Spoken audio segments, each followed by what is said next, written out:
Hoje a gente vai falar de uma parada que é é o thread, é a thread. Eu não vou fazer uma explicação xiita do que é uma thread, mas imagina aqui que existem, eu vou pegar aqui, ó, isso aqui não quer dizer que é uma thread rolando, tá bom? Isso aqui não quer dizer que é uma thread rolando. Mas isso aqui seria importante, ó. Hoje no meu computador, e no momento está rolando aqui, ó, 2.887 threads, elas estão sendo executadas na minha máquina. A sua talvez tenha algo parecido aí. Aqui nós temos as nossas threads. Aqui, no momento tem 2.828, 29. Por quê? O teu Windows aí, no meu caso é o meu, né? O que ele está fazendo? Porque futuramente a gente pode falar isso não só no Windows, tá? Mas nós estamos desenvolvendo no .NET padrão, ou seja, ainda não é no .NET Core. Até fiz um exemplo em algum outro exercício em .NET Core. Mas nesse caso aqui, a gente só está falando do Windows, não vou querer ficar posicionando como é que o Linux faz, como é que o nosso Mac faz e assim por diante, não, tá bom? Estou mostrando aqui as threads, que nada mais é o que? É um cara que o teu sistema operacional, ele pega e fala, executa tal tarefa. E você tem que entender que o teu sistema, quando você está desenvolvendo, ele tem diversas threads. E agora nós vamos passar a manipular algumas delas, a como trabalhar com algumas delas. Eu quero fazer alguns processos específicos com a minha máquina e eu quero que ele utilize outro core, porque aqui, nem sei se a gente consegue ver a quantidade de cores que tem nessa máquina, se é que não tem só um.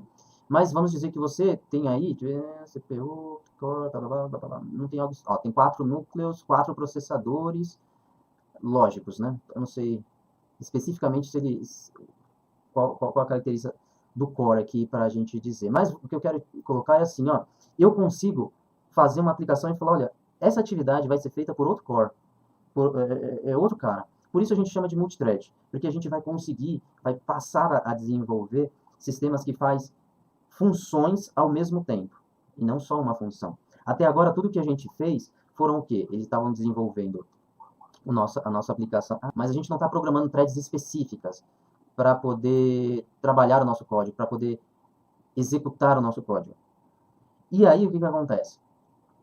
Nós podemos fazer isso, então quanto mais cores a gente tiver na nossa máquina, a gente consegue distribuir isso. Não que você consiga falar qual é o core que você vai executar, mas você consegue falar, olha, eu estou executando o meu sistema nessa thread aqui. Toda vez, quando eu der um play aqui, por exemplo, ó, eu vou vir aqui e vou dar um play. Nesse momento, uma thread está sendo executada. Como é da minha aplicação, a gente pode falar que ela é a thread principal.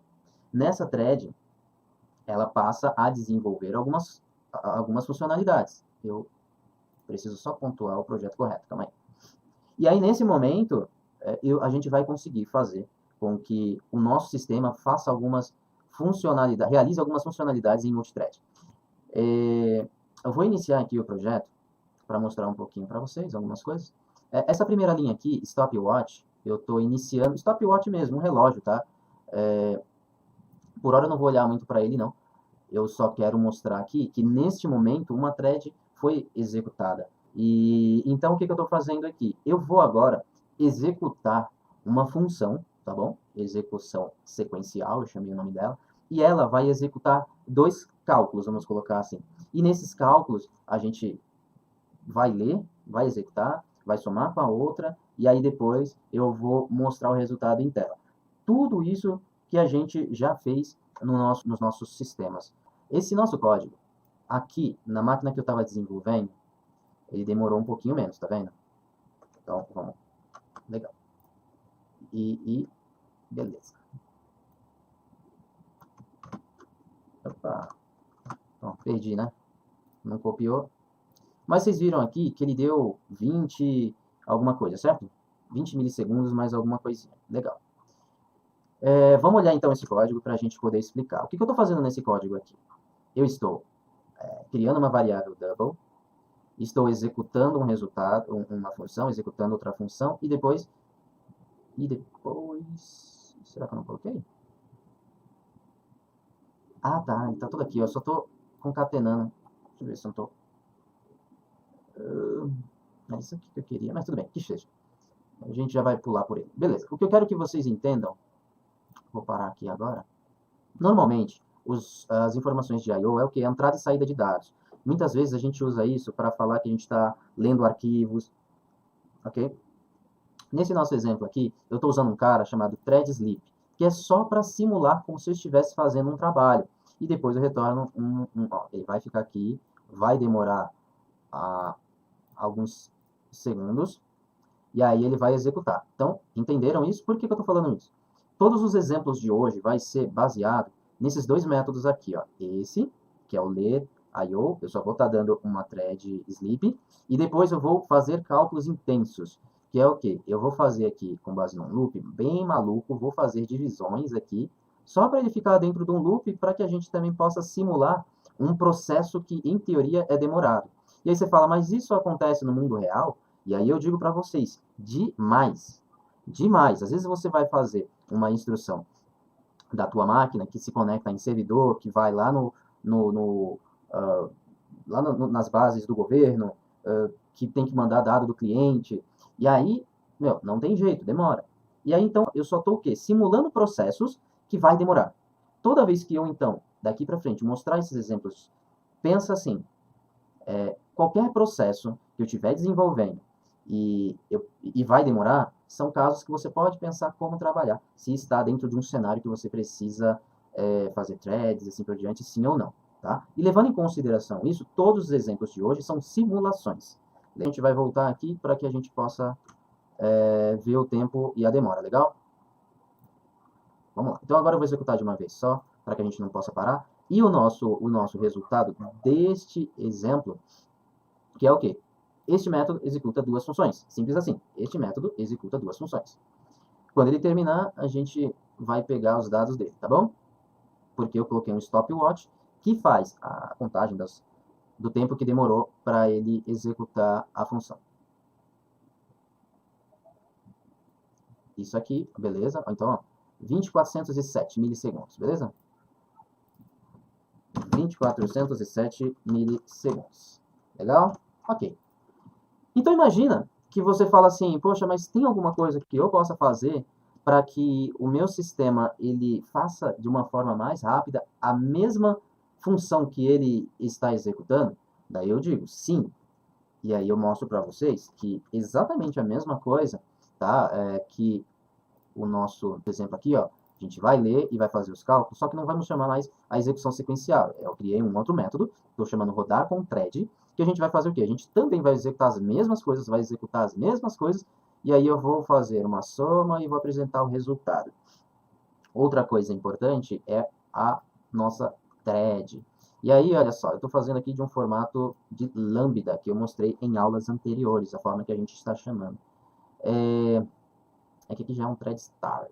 Isso aqui. Vamos ver se está certo. Não, ele quer chamar. Que droga. Aqui na realidade ele não está chamando, né? Isso aqui ele está mostrando qual é. Beleza. No outro exemplo eu vou mostrar sem esse cara aqui. No exemplo à frente. Então vamos lá. Aí o que acontece? Eu, assim como no anterior, olha lá, eu criei um cara aqui, um double. Criei um cara agora que é o quê? É uma thread. Só que essa thread não está sendo executada. Eu só criei uma thread. Lembra do nosso delegate? Ok. No delegate a gente cria um cara que aponta para alguém. É a mesma coisa. A mesma coisa no sentido conceito, tá? Eu estou criando e apontando e não estou executando. Tá? Não estou falando que uma thread é a mesma coisa que o delegate de jeito nenhum, pelo amor de Deus. Ainda bem que eu falei isso, está registrado. Beleza, então nós temos aqui a nossa thread, ó, tá vendo? Thread.start. Agora sim eu estou executando a minha função. Vou mostrar para vocês ela executando a função. Tá? Para vocês entenderem, olha só. Nós temos aqui a thread. Deixa eu até entrar aqui dentro. Ó. Pá, beleza? Então aqui, quando eu passar por aqui, e aí eu não consigo pegar, por quê? Cara, uma outra thread apareceu e vai executar esse cara. Tá bom? Aqui a gente vai falar.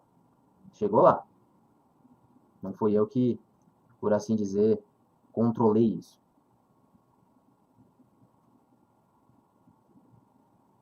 O Ticuí da Coban está tentando se conectar num banco dedicado e está perguntando se precisa do IP. Sim. O double é um tipo de variável? Sim. Respondi as perguntas do Ticuí, hein? Então, beleza, ó. aqui foi executado, só que o nosso sistema, basicamente, como eu estou debugando e segurando, eu não consigo apresentar para vocês, mas é como se uma outra thread estivesse executando. E aí você fala assim, ah, isso quer dizer que os dois estão fazendo ao mesmo tempo? Cara, ó, encara isso hoje como uma ilusão de ótica, porque o nosso computador, ele não faz funções ao mesmo tempo, embora a velocidade dele é tão grande que a gente acredite que sim. Mas ele tem na próxima aula eu até mostro, um cara chamado schedule. E esse schedule é que sabe quem é que ele vai executar a cada momento, tá? Então, beleza. Eu mostrei como está executando a thread. Agora, eu vou mostrar aqui só referente ao nosso código e vou deixar ele executar, tá bom? Ó, eu vou deixar ele parado aqui de novo para a gente pegar os resultados, tá? Outra coisa é que nós temos aqui um cara chamado thread.join. Esse cara vai fazer o quê? Vocês veem que eu preciso de um resultado, que é aqui de fora, mas eu preciso deste resultado para poder fazer os dois cálculos, certo? Então, eu estou juntando as duas threads. É isso, ok? Nós vamos ter aí, por quê? Porque é outra thread que está executando o nosso primeiro cara, o nosso primeiro método, legal? Beleza. E aí, dito isso, agora eu vou pegar só para mostrar, eu vou executar para a gente ter uma noção de tempo. Será que modifica o tempo eu executar desta forma ou não? Vamos ver. Se eu não coloquei nenhum debug. Na máquina que eu executei, eu não tive tantos problemas. Até aqui, ó, foram 13. Aqui já está em 16.193. Legal? 16.196. Então, você vê aí, pelo menos, né, uns 5 segundos de diferença, 4 segundos de diferença, é um pouquinho legal, de diferença de uma execução para outra, tá? Talvez a melhor das opções seria o quê? Thread para tudo quanto é lado. Mas nós temos que cuidar do nosso sistema, a gente também não pode sair abrindo thread à torta e à direita, tá? Porque as threads são bem pesadas, e aí vocês vão ver a nossa máquina com o CPU lá em cima de processamento, tá bom? Então, cuidado. Eu mostrei aqui para vocês um exemplo simples